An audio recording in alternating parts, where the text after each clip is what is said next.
नमस्कार और the deep dive में आपका स्वागत है।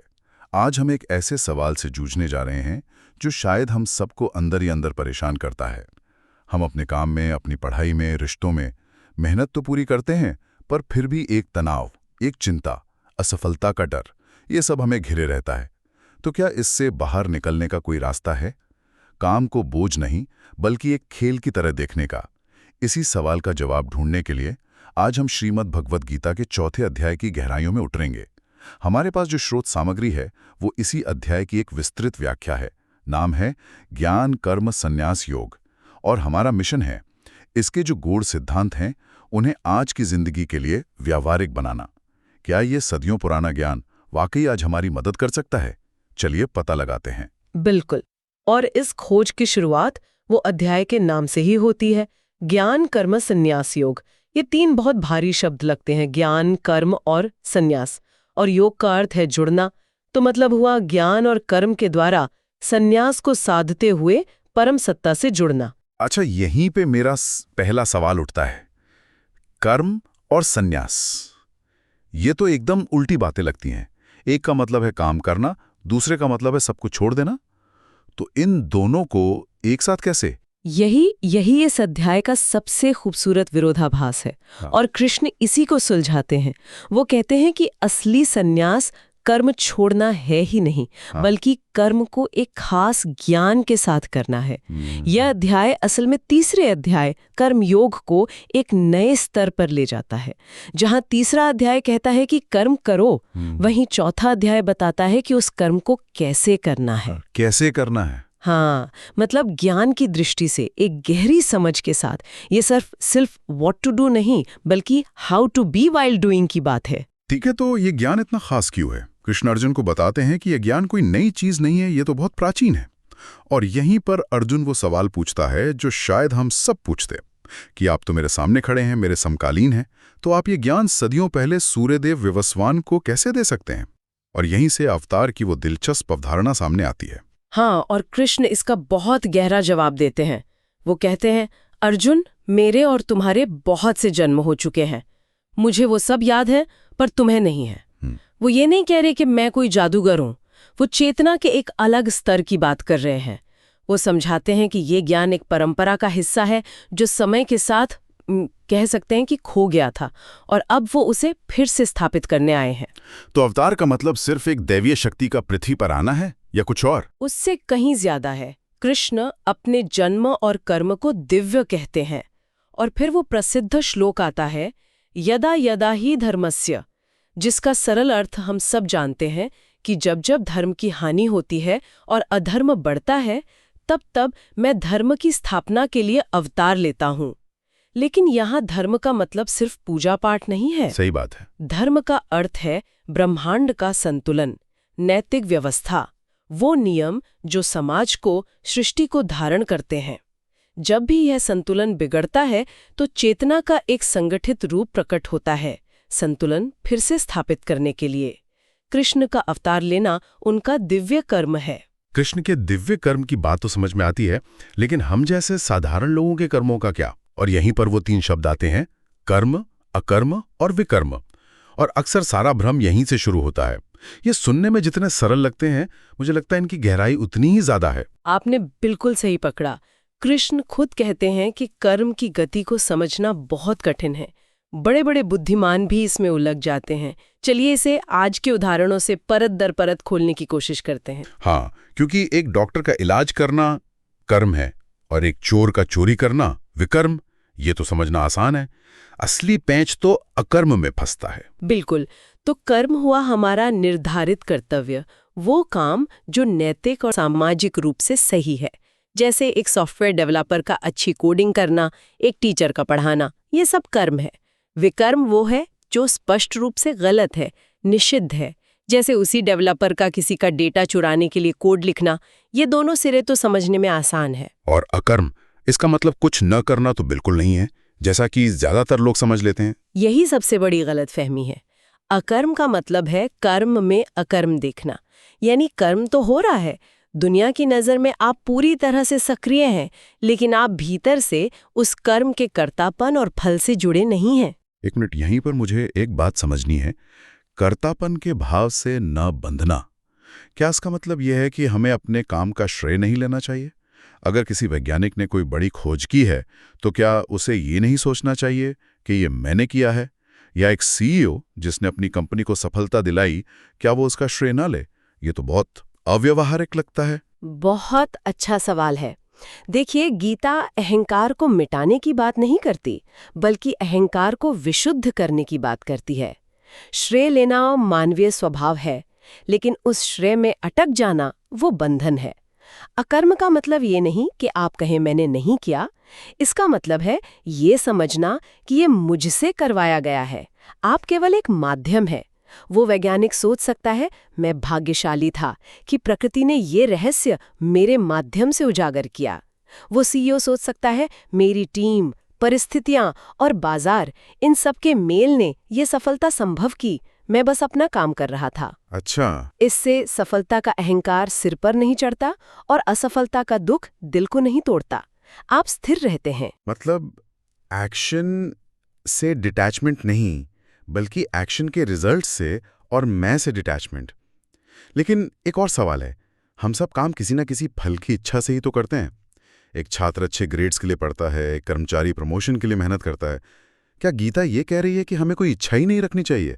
अगर सीईओ मुनाफे की इच्छा ही छोड़ दे तो कंपनी कैसे चलेगी? ये इस ज्ञान का सबसे व्यावहारिक पहलू है। गीता इच्छा को दबाने की बात नहीं करती, वो इच्छा के स्वरूप को बदलने की बात करती है। कृष्ण कहते हैं फल पर तुम्हारा अधिकार नहीं है, केवल कर्म पर है। इसका मतलब ये नहीं है कि आप लक्ष्य ना बनाएं। लक्ष्य बनाइए, लेकिन अपनी पूरी ऊर्जा और ध्यान उस लक्ष्य को पाने की प्रक्रिया यानी कर्म पर लगाइए। जब हमारा ध्यान सिर्फ फल पर होता है तो हर पल चिंता और डर बना रहता है, होगा या नहीं होगा। सही बात है। और इस चक्कर में हम अपना वर्तमान का कर्म ठीक से नहीं कर पाते। सीईओ का लक्ष्य मुनाफा कमाना हो सकता है, लेकिन उसका कर्म है अच्छी नीतियां बनाना, कर्मचारियों का ध्यान रखना, ग्राहकों को अच्छी सर्विस देना। अगर वो अपना पूरा ध्यान इस प्रक्रिया पर लगाए तो मुनाफा एक बाय प्रोडक्ट के रूप में खुद ब खुद आएगा। इच्छा को लक्ष्य बनाइए, जुनून नहीं। वाह, ये एक बहुत बड़ा आहा मोमेंट है। मतलब फोकस को आउटकम से हटाकर प्रोसेस पर ले आना। इसी को शायद कृष्ण ज्ञान के साथ कर्म करना कहते हैं। और यहीं से ज्ञान की अग्नि वाली बात भी जुड़ती है, जो मुझे हमेशा बहुत आकर्षित करती है। कृष्ण कहते हैं कि ज्ञान की अग्नि सारे कर्मों को भस्म कर देती है। ये सुनने में बड़ा काव्यात्मक है, पर इसका असली मतलब क्या है? क्या ये हमारे बुरे कर्मों को मिटाने जैसा है? ये उससे भी गहरा है। देखिए, हर कर्म अपने पीछे एक छाप छोड़ जाता है, जिसे संस्कार कहते हैं। ये संस्कार ही हमें कर्म के फल से बांधते हैं। अच्छा फल सुख देता है, बुरा फल दुख। ज्ञान की अग्नि इन कर्मों को या उनकी यादों को नहीं जलाती, बल्कि उन कर्मों से जुड़ी आसक्ति और संस्कार को जला देती है। इसे एक उदाहरण से समझाइए। मान लीजिए आपने किसी की बहुत मदद की, ये एक अच्छा कर्म है। अब आपके मन में ये उम्मीद बैठ गई कि जरूरत पड़ने पर वो व्यक्ति भी आपकी मदद करेगा। ये आसक्ति है। जब वो मदद नहीं करता तो आपको दुख होता है, आप कर्म के फल से बंध गए। लेकिन एक ज्ञानी व्यक्ति मदद करेगा, क्योंकि मदद करना उसका स्वभाव है, उसका धर्म है। वो उसे करके भूल जाएगा। उसके लिए वो कर्म राख हो गया। उस कर्म का कोई संस्कार नहीं बना जो उसे भविष्य में सुख या दुख दे सके। अच्छा। यही है ज्ञान की अग्नि द्वारा कर्मों का भस्म होना। आप कर्म करते हैं, पर कर्म आप पर कोई बोझ नहीं छोड़ता।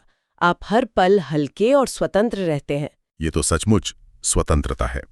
कर्म के बंधन से स्वतंत्रता, ना कि कर्म से। इसी अध्याय में कृष्ण यज्ञ की भी बहुत बात करते हैं। जब हम यज्ञ शब्द सुनते हैं तो हमारे मन में हवन कुंड और उसमें डाली जाने वाली आहुति की तस्वीर आती है। क्या कृष्ण उसी यज्ञ की बात कर रहे हैं या इसका भी कोई गहरा अर्थ है? कृष्ण यहाँ यज्ञ की अवधारणा का बहुत विस्तार करते हैं। उनके लिए यज्ञ केवल एक धार्मिक अनुष्ठान नहीं है, बल्कि एक दृष्टिकोण है। कोई भी कर्म जो किसी बड़े और निस्वार्थ लक्ष्य के लिए समर्पण भाव से किया जाए, वह यज्ञ है। आहुति का मतलब है देना, त्याग करना। तो मतलब हर त्याग एक यज्ञ है। बिल्कुल। कृष्ण कई तरह के यज्ञ गिनाते हैं। द्रव्य यज्ञ, अपनी संपत्ति और संसाधनों को समाज के भले के लिए देना। आज के समय में इसे हम चैरिटी या फिलैंथ्रोपी कह सकते हैं। तपोयज्ञ, अपने आराम का त्याग करके किसी कठिन लक्ष्य के लिए खुद को साधना, जैसे एक एथलीट करता है। स्वाध्याय यज्ञ, अपने समय का त्याग करके ज्ञान अर्जित करना, शास्त्रों का अध्ययन करना। और ज्ञान यज्ञ भी है। हाँ, और फिर वो कहते हैं ज्ञान यज्ञ, यानी जो ज्ञान आपने अर्जित किया है उसे निस्वार्थ भाव से दूसरों में बांटना। कृष्ण के अनुसार ये ज्ञान यज्ञ सभी यज्ञों में सर्वश्रेष्ठ है। ज्ञान यज्ञ सर्वश्रेष्ठ क्यों है? क्योंकि बाकी सभी यज्ञों का फल अस्थायी हो सकता है। धन आज है, कल नहीं। तपस्या से मिला बल भी हमेशा नहीं रहता। लेकिन ज्ञान एक ऐसी चीज है जो न सिर्फ आपको मुक्त करती है, बल्कि जब आप उसे बांटते हैं तो वो दूसरों को भी मुक्त करने की क्षमता रखता है। एक अच्छा शिक्षक जो ज्ञान यज्ञ करता है वो हजारों जिंदगियां बदल सकता है। ये एक ऐसा दान है जो कभी खत्म नहीं होता, बल्कि बढ़ता है। ठीक है, मैं ये सब समझ रहा हूँ। ज्ञानी कर्म को सही दिशा देता है, ज्ञान ही हमें मुक्त करता है और ज्ञान यज्ञ ही सर्वश्रेष्ठ है। लेकिन अब मेरे मन में ये सवाल उठ रहा है कि अगर मुझे ये ज्ञान वाकई में अपने जीवन में उतारना है तो पहला कदम क्या होगा? मैं किसके पास जाऊं? इसकी शुरुआत कैसे होती है, खासकर आज के समय में जब गुरु की अवधारणा ही बदल गई है? कृष्ण इसका भी बहुत व्यवहारिक रास्ता बताते हैं। वो कहते हैं कि ये ज्ञान किसी तत्वदर्शी गुरु से प्राप्त करना चाहिए। तत्वदर्शी मतलब जिसने सिर्फ पढ़ा या सुना नहीं है, बल्कि सत्य का अनुभव किया है। और उसके पास जाने का तरीका भी बताते हैं। 3 सीढ़ियां। कौन सी 3 सीढ़ियां? पहली है प्रणिपात, यानी विनम्रता पूर्वक समर्पण। अहंकार के भरे हुए प्याले में और ज्ञान नहीं डाला जा सकता। दूसरी है परिप्रश्न, यानी सही सवाल पूछना। तोता रटंत विद्या नहीं, बल्कि अपनी जिज्ञासा को शांत करने के लिए तर्क के साथ सवाल करना। और तीसरी है सेव्या, यानी सेवा भाव। सेवा करने से अहंकार गलता है और आप ज्ञान ग्रहण करने के लिए ज्यादा खुले हो जाते हैं। लेकिन आज के इंटरनेट के युग में क्या एक किताब या एक ऑनलाइन कोर्स हमारा गुरु नहीं हो सकता? एक तत्वदर्शी गुरु कहाँ मिलेगा? ये एक बहुत प्रासंगिक सवाल है। स्रोत कोई भी हो सकता है, किताब, इंटरनेट या कोई व्यक्ति। जरूरी है तत्व। क्या उस स्रोत से आपको सत्य की, अपने स्वरूप की गहरी समझ मिल रही है? क्या वो आपको स्वतंत्र कर रहा है या और बंधनों में बांध रहा है? कृष्ण कहते हैं कि श्रद्धा और इंद्रिय संयम वाले व्यक्ति को ही ये ज्ञान मिलता है। अगर सच्ची श्रद्धा और खुले मन से खोजेंगे तो गुरु या ज्ञान का स्रोत किसी भी रूप में आपके सामने आ जाएगा। जब शिष्य तैयार होता है तो गुरु प्रकट हो ही जाता है। बिल्कुल। और जैसे ही ये ज्ञान मिलता है, सारे संदेह मिट जाते हैं और परम शांति का अनुभव होता है। ये सब सुनने में बहुत गहरा और प्रेरक है। चलिए अब इसे एकदम जमीनी हकीकत पर उतारते हैं। आज का एक छात्र जो परीक्षाओं के तनाव से जूझ रहा है, या एक वर्किंग प्रोफेशनल जो ऑफिस की डेडलाइंस और टारगेट्स में फंसा है, वो कल सुबह से इन बातों को अपने जीवन में कैसे उतार सकता है? कोई 1-2 व्यावहारिक कदम क्या हो सकते हैं? बिल्कुल, क्योंकि ज्ञान अगर जीवन में न उतरे तो वो सिर्फ सूचना है। चलिए कुछ बहुत ठोस उदाहरण लेते हैं। पहला, छात्र के लिए। कल जब वो पढ़ने बैठे तो 5 मिनट के लिए सोचे, मैं ये चैप्टर इसलिए नहीं पढ़ रहा कि मुझे 90% नंबर लाने हैं, बल्कि इसलिए पढ़ रहा हूँ क्योंकि ज्ञान हासिल करना मेरा कर्म है। मेरा काम है अपना 100% प्रयास करना। वो अपना फोकस रिजल्ट की चिंता से हटाकर सिर्फ और सिर्फ समझने की प्रक्रिया पर ले आए। इससे तनाव अपने आप कम होगा और एकाग्रता बढ़ जाएगी, जिससे परिणाम भी बेहतर होने की संभावना है। और उस वर्किंग प्रोफेशनल का क्या, जो एक कह सकते हैं कि टॉक्सिक वर्क एनवायरनमेंट में है, उसके लिए यज्ञ की भावना से काम करना तो बहुत मुश्किल होगा। उसके लिए ये ज्ञान और भी जरूरी है। वो अपने काम को बॉस को खुश करने या प्रमोशन पाने का जरिया न समझे। वो सोचे, मैं अपना काम उत्कृष्टता के साथ कर रहा हूं क्योंकि ये मेरे पेशेवर धर्म का हिस्सा है। मैं इस काम के माध्यम से अपनी स्किल्स को और बेहतर बना रहा हूं। जब आप काम को इस नजरिए से देखते हैं तो दूसरों की राजनीति या नकारात्मकता का आप पर असर कम होने लगता है। अच्छा। आप अपने काम की गुणवत्ता से अपनी वैल्यू तय करते हैं, ना कि दूसरों की तारीफ से। यह आपको मानसिक रूप से मजबूत बनाता है, या कर्म में अकर्म का अभ्यास है। और निर्णय लेने में जहां सही और गलत के बीच चुनना मुश्किल हो, वहां ज्ञान का उपयोग कर्म और विकर्म को पहचानने में करें। खुद से पूछें, मेरा ये फैसला क्या किसी बड़े अच्छे के लिए है कर्म, या सिर्फ मेरे तात्कालिक स्वार्थ या डर पर आधारित है। विकर्म, ये आपको नैतिक दुविधाओं से निकलने में एक स्पष्ट फ्रेमवर्क देता है। और लीडर्स और मैनेजर्स के लिए तो ज्ञान यज्ञ का संदेश साफ है।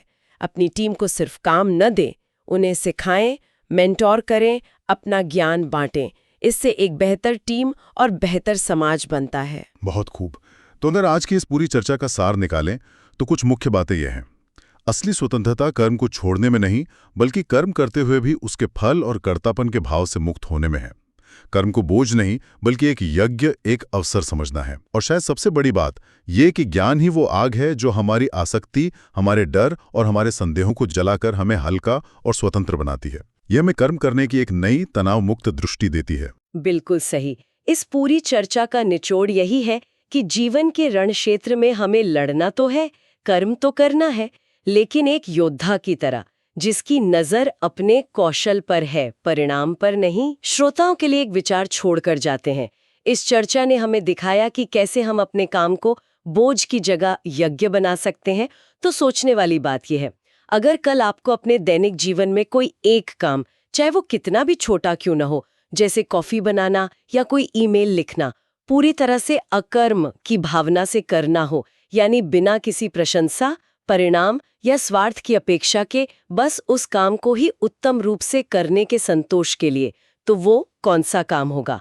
और जरा कल्पना कीजिए कि उस एक काम को उस भाव से करने पर कैसा महसूस होगा। शायद उसी एक पल में हमें इस अध्याय का पूरा सार अनुभव हो जाए।